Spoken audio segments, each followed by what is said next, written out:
संकल्प के लिए। किसके लिए किया जा रहा है? अस्माकम शब्द दिया ना वहाँ, नाम इसलिए नहीं दिया था वहाँ, अस्माकम यानी हम सभी नहीं। संकल्प किसके प्रति हमें डायरेक्शन देना है। एनर्जी को जब तक हम डायरेक्शन नहीं देंगे वो कहाँ जाएगी। आपके पास वहाँ से व्यक्ति इतने आपके टीवी पर इतने आइटम संसार में घूम रहे हैं, अब उसको आपको बटन दबाना पड़ेगा कि तुम्हें कहाँ जाना है, कौन से टीवी में दिखना है, कौन सी लाइन में दिखना है। एनर्जी को भी गाइडलाइन देना पड़ती है, और वह गाइडलाइन हम संकल्प नाम लेकर के देंगे। भाई हम किसके लिए कर रहे हैं, किसका निमित्त बना रहे हैं। ठीक है, उच्चारण मुंह से ना करें, मन में नाम संकल्प तो करना ही पड़ेगा।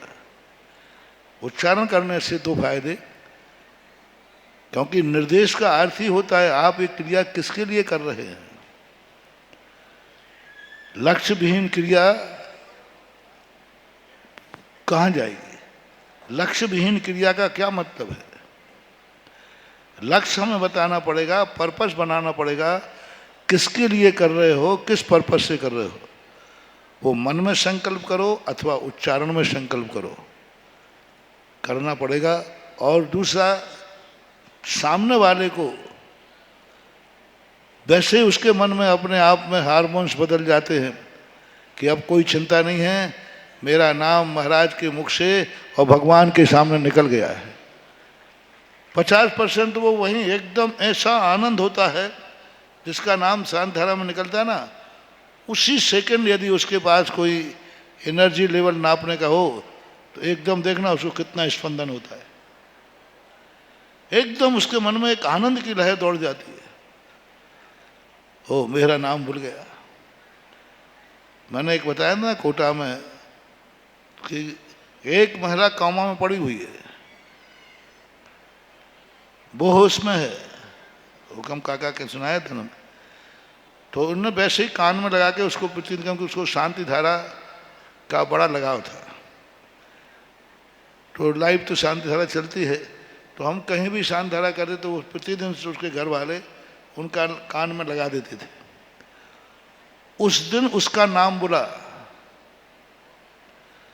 उसका नाम बोला मैंने, आरोग्यार्थ हम परिवार का नाम आया उन्होंने, तो नाम सुनते ही उसकी आंखें खोल के कहता, देखो महाराज जी मेरा नाम बोल रहे हैं, आपने बोली ली है क्या। कौन बोल गया? जो कामा में पड़ा है, होश ही नहीं उसको। यानी बाहर से वो बेहोश था, अंदर से तो उसका कान सुन रहा था। अंदर से कई बार अपन सोचते हैं बाहर की एक्टिविटी बंद हो गई, लेकिन कर्म इंद्रिय उसकी खुली है।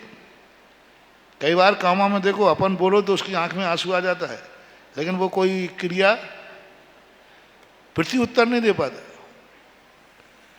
तो नाम बोलने से कामाओं में पड़े हुए व्यक्ति में स्पंदन हो गया, उसके मन में एक ऐसा भाव जा गया, जो कामा में पड़ा है उसके मन में भाव आ गया, देखो मेरा नाम बोला जा रहा है।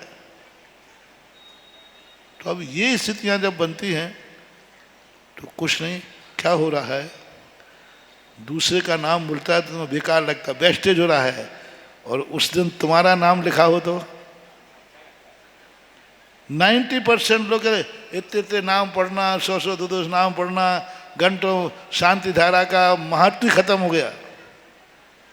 जो ऐसा कहते थे ना, तो एक दिन, क्योंकि मैं तो थोड़ा सा, मेरा दिमाग थोड़ा सा खुरापाती है, एक दिन उनके घर में कोई सीरियस हो गया और उनका नाम शांति धारा में आया, मैंने चलाकर छोड़ दिया।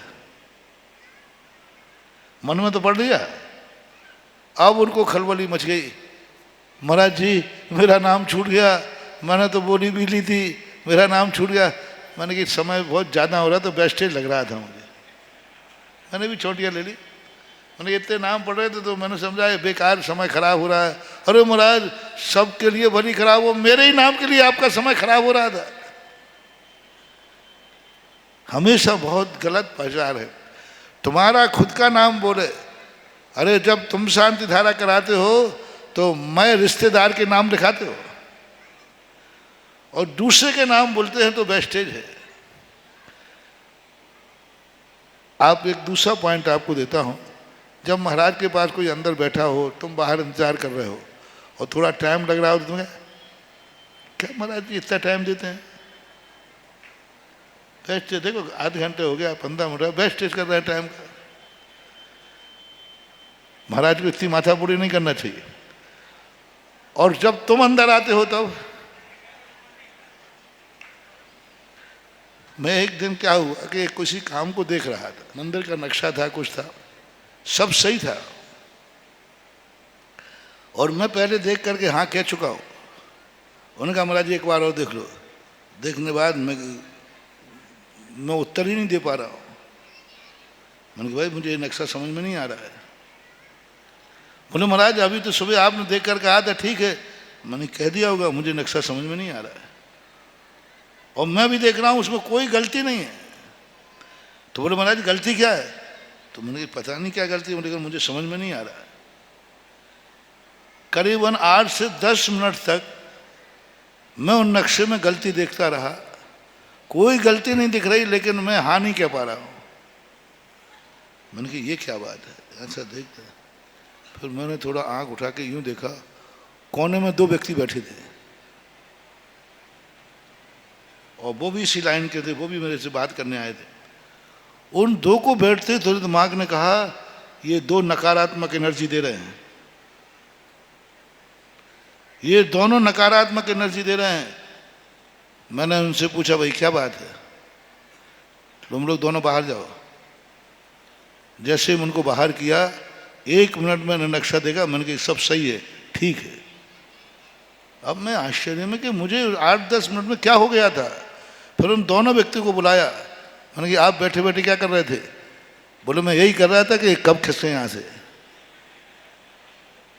और महाराज जी कहाँ का माथा बोड़ी कर रहे हैं इनसे, इनको क्या लेना देना कि वहाँ मंदिर बन रहा है कि नहीं बन रहा है, ठीक है कि नहीं। हम यही सोचा थे कब टले यहाँ से। अब देखो वो कोने में बैठा हुआ मेरे दिमाग को पलट दिया उन्होंने। नकारात्मक एनर्जी उनकी इतनी ज़्यादा थी अंदर से कि मेरे दिमाग को पलट दिया। इसलिए मजिस्ट्रेट हो कोई भी जब निर्णय करते हैं तो अकेले में करते हैं। कभी बड़ी मूर्ति उठाना हो तो तुम लोग सब महिला पुरुष को बैठा दे, नमोकार मंत्र पढ़े, तुम्हारी मूर्ति कभी उठना ही नहीं है, क्योंकि ये सब लोग नकारात्मक एनर्जी देते हैं। और ये बाइयाँ इतनी खतरनाक हैं, जब कोई बड़ा काम करो कम से कम बाइयों को बाहर रखो, और फिर तुम्हें भी बाहर रखो। तुम क्या ए भैया पता नहीं क्या हुई है, पता नहीं क्या हुई है, पता नहीं क्या।